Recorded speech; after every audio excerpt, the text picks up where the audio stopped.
Over a dozen people were arrested today in a multi-agency operation targeting a Tucson-based heroin trafficking ring. Authorities began their investigation about 2 years ago when neighbors called and complained about suspicious activity.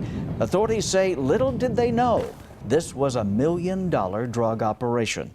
9 on your sides, Priscilla Casper has more on the operation and the officers' next moves. Thanks, Guy. Investigators served 32 state arrest warrants at a dozen locations around Tucson. Take a look here. These are some of the 11 of 16 people arrested for allegedly trafficking heroin, marijuana, and firearms into Tucson and East Coast states from Mexico. At least 8 arrested today have already served, mostly for narcotics charges.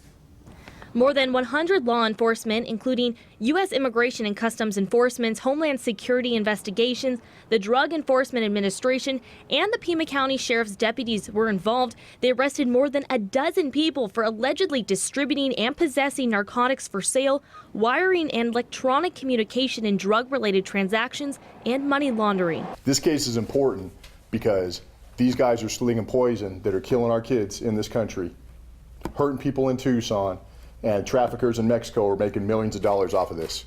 All right, we're going to keep coming after them. We're going to pound them as hard as we can every single time they do this, and we're all going to work collectively to make Tucson, Arizona, and the United States a safer place. The Homeland Security investigators arrested one major person in the operation, Sean Player Dixon.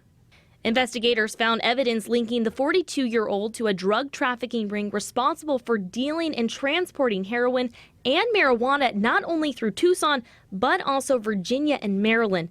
Dixon was released just 2 years ago on narcotics charges. His wife, nephew, and niece were arrested as well. This affects Tucson specifically because these drugs were going to be sold in this community. These weapons were potentially going to be used in this community. There were neighbors that were complaining about the things that were happening in their neighborhoods in this community.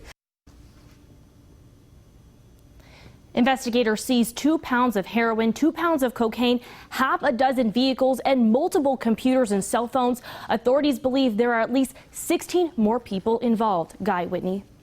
Thank you, Priscilla.